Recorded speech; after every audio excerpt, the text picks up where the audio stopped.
জীবনে টাকা পয়সা থাকলে অনেক কিছু হয় না, কিছু নিজের মনের ইচ্ছে শক্তিটাই অনেক প্রয়োজন। যেরকম এই যে একটা পুকুর, আমি এই পুকুরটা অনেক কষ্ট করে খনন করেছি, কারণ আমি অনেক হাঁস পালতাম। যখন আমার 50টা হাঁস ছিল তখন হাঁসগুলোকে আর ছাড়তে পারতাম না, সবাই অনেক বকাঝকা করতো, বলতো জায়গা নাই, জমিন নেই, কোনো কিছু নাই, তাহলে এতগুলো হাঁস কিনে গিয়ে পালতে হয়।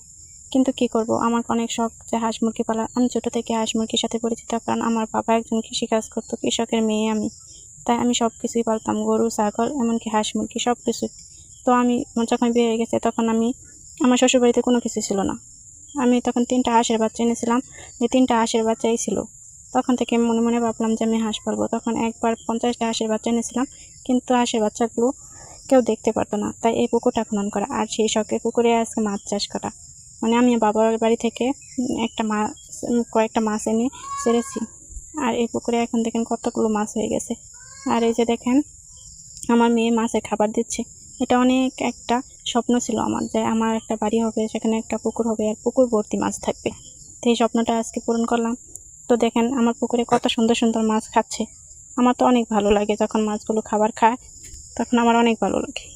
কিছু ভালো লাগা বলে বোঝানো শেষ করা যায় না।